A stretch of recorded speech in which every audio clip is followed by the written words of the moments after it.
The city of Ada is drawing fire from former smokers who have turned to electronic cigarettes. The city council has passed an ordinance that bans the use of tobacco products and e-cigarettes on public property. E-cigarettes are becoming a popular alternative to traditional cigarettes because they don't contain tobacco or produce smoke. By the end of the month, the FDA is expected to decide whether to regulate them, something urged by 40 state attorneys general. Although their safety and effectiveness have yet to be conclusively determined, the e-cigarette industry is booming in Oklahoma. Oklahoma ranks among the top states for having the highest smoking rates. Yet, in recent years, Oklahoma has made great strides in reducing the number of smokers. Oklahoma ranks 39th among all states for adult smoking.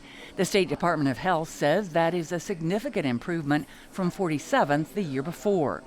Mary Austin and James Banks joined the ranks of non-smokers in the last year. They now both use electronic cigarettes. I started this last year whenever I was pregnant because I got the zero nicotine because no nicotine, but I still have the habit, and it helped a lot. I don't want to smoke cigarettes from now on. Banks says after switching to e-cigarettes, he tried a regular cigarette and knows he will never smoke tobacco again. Don't like the way they taste, don't like the way they make me feel. I can taste the chemicals that are in them. It's just nasty. The couple shops at Palm Beach Vapors in Owasso. Chip Paul is one of the owners. In the Tulsa metro area itself, there's 30 vapor stores, which is just a crazy amount of electronic cigarette stores.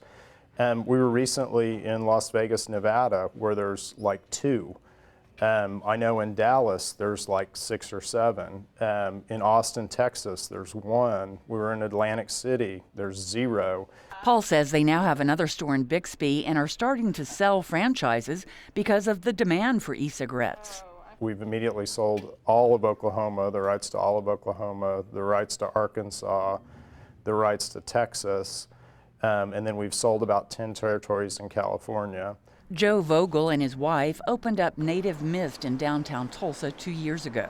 But I have countless customers that come in and say, I have tried the patch, I've tried the gum, I've tried the Chantix, I've tried cold turkey, I've tried Hypnotist, and this is the only thing that has honestly worked.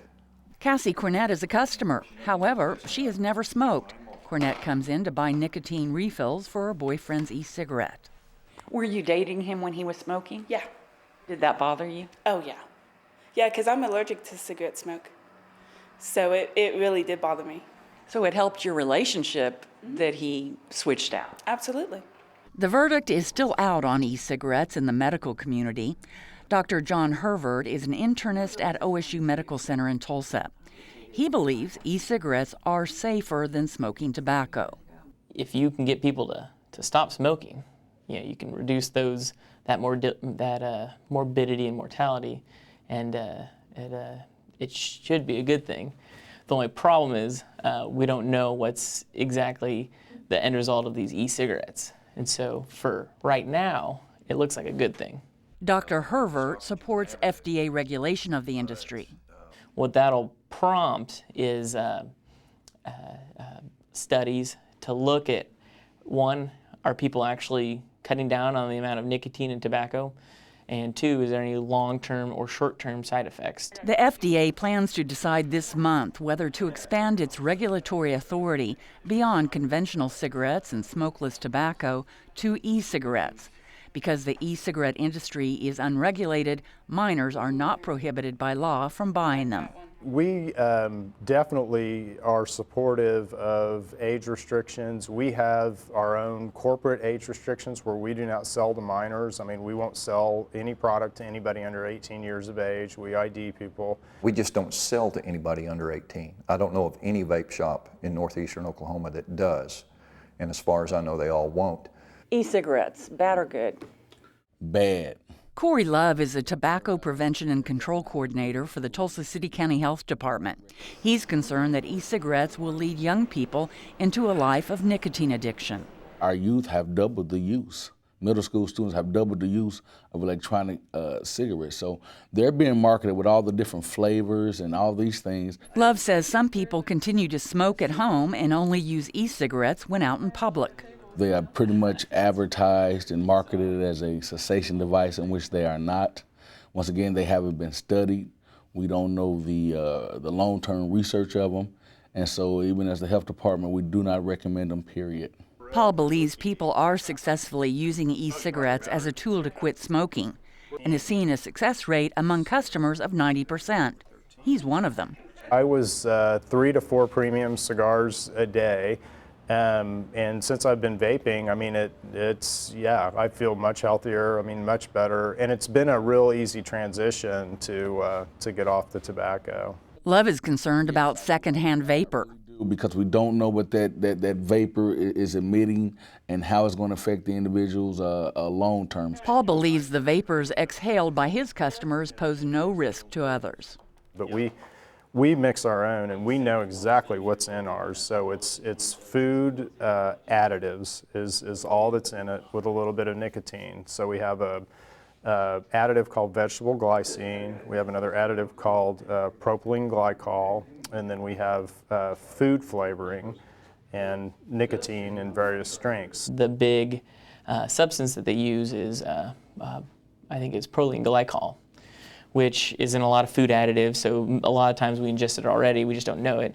It's in additives, preservatives, but it's also in antifreeze and other substances like that. Dr. Hervert says those inhaling the vapors could experience ill effects, but that will not be known until more research is done. And the big concern is inhaling it, it can get to deeper tissues and cause irritation and damage.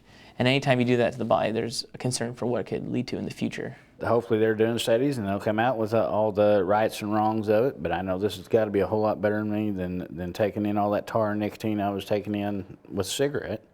And I can downgrade this. I mean, I started out at 24 milligrams, I'm at 12 now. Jerry McCann is a registered nurse and was a heavy smoker for nearly 30 years before quitting 18 months ago.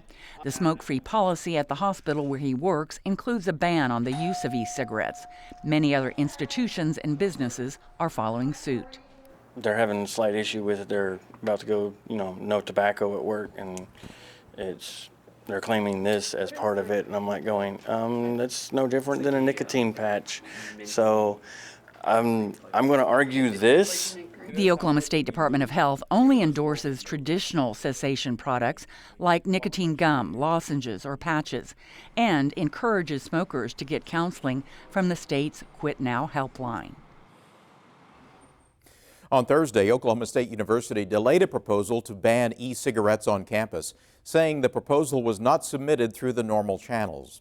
Several campuses around the nation already banned the use of e-cigarettes, including the University of Central Oklahoma.